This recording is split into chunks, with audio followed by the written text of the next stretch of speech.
A lot of news today for this daily podcast. First of all, it was reported this morning that the intel community, our agencies, our corrupt CIA, NSA, CIA, you name it, BBC, as the Beatles used to say, reported that there are 45,000 incinerated mass graves in Wuhan, China. Obviously, the Chinese, the Chicoms, the communist Chinese have been lying, but this thing got out of control.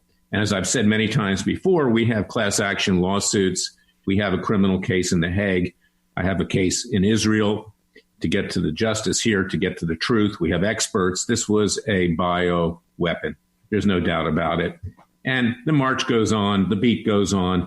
But how is it that the intel agencies just released this information? As I've said, they had to know from the get-go, from the very beginning, that there was a release of bioweapon coronavirus in Wuhan, China.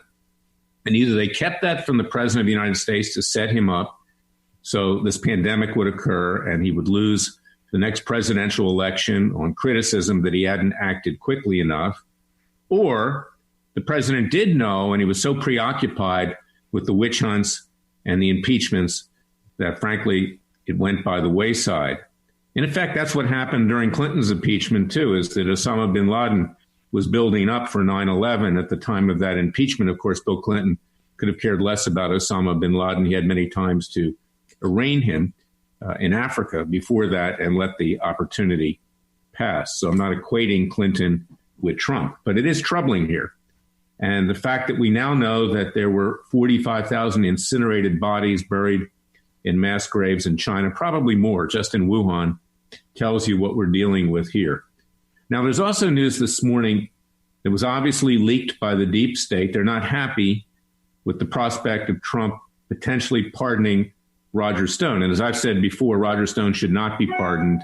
There is no excuse for lying under oath, threatening witnesses, or obstructing justice. I don't care who you are. And the issue of whether or not Comey and McCabe and the rest of them should have been indicted, that's one thing. And we're working on that with our citizens' grand juries. We've already indicted Robert Mueller. These people will be indicted and tried after the coronavirus subsides and we can convene our citizens' grand juries. But the justice system cannot work if people lie under oath. But what was released this morning were the warrants that the FBI had served on Stone when they raided his house. Now, they went in with 23 agents. Stone is an admirer of the mafia. In fact, that came up during his criminal trial. So I'm not sure you can blame the FBI for taking precautions. You know, the mafia is not a real nice bunch of people. And given the fact that Stone is an admirer of the mafia, the FBI may have concluded that he had some connection there. But what was released today shows communications. They got the warrants for that raid with Julian Assange. And that's something that had been denied by Stone. And Stone is trying to profit off the president. He's trying to sell his influence in these emails. It's tying the president as well to Stone. And this is why the president's ill-advised if he's going to take the advice of half-wits like Sean Hannity and Tucker Carlson. And now I'm really disappointed in Mike Huckabee. I always liked him, but he's going along to get along at Fox News to pardon Stone. This is not an injustice. He got 40 months. He'll probably be out in a year to 18 months. And he needs to learn a lesson. And there needs to be an example set to other people not to lie under oath. The justice system can't function that way. But more importantly, they're trying to tie Stone closely to the president here. If you look at the emails that have been reported. And that's not good because the Democrats are going to use that to try to defeat the president in the fall. And you can now expect Hillary Clinton's throwing her hat back in the ring. We got Michelle Obama. They're going to have what they perceive to be a very strong female candidate. Not strong at all. These people are criminals. But the independent voters, the 20 million in the middle, can be swayed. And it just takes a couple swing states like Pennsylvania or Wisconsin or Michigan to turn this election in favor of the Democrats. And if we get Joe Biden, who will probably die in office, given his poor health, assuming he makes it that far, or maybe he resigns, decides he wants to go off doing coloring books when he gets severe dementia or Alzheimer's, you're going to have Hillary Clinton or Michelle Obama as president. And that's a frightening prospect. So the president needs to stay miles away from Roger Stone. Roger Stone is not the president's friend. Roger Stone has profited off the president for decades. He relishes the fact that he may be going to prison. He claims that he's now found God, and the next day, of course, he went to a strip club.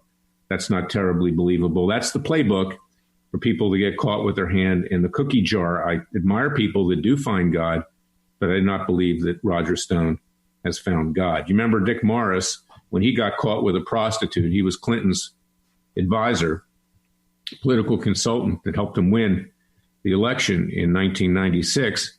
When he got caught, he automatically had a miraculous conversion from Judaism to becoming an evangelical, literally in a matter of seconds. Well, that helps in terms of fundraising for legal defense funds and other things, and I'm an evangelical myself, so I don't mean that negatively.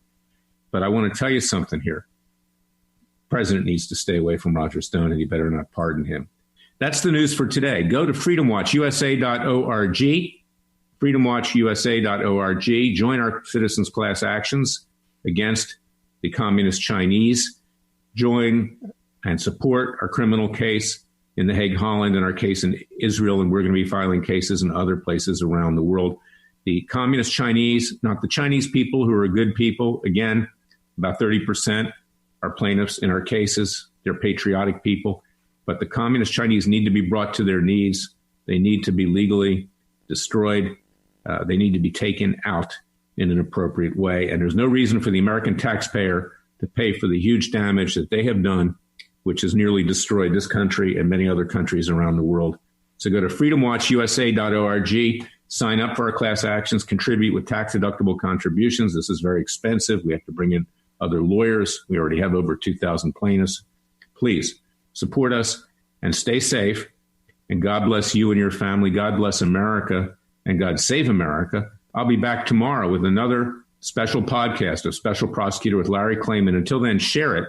You can find it at freedomwatchusa.org, freedomwatchusa.org, Spotify, iTunes, Roku, Amazon Fire, Facebook. You can find it on Twitter and also on our website. Thank you for listening to me.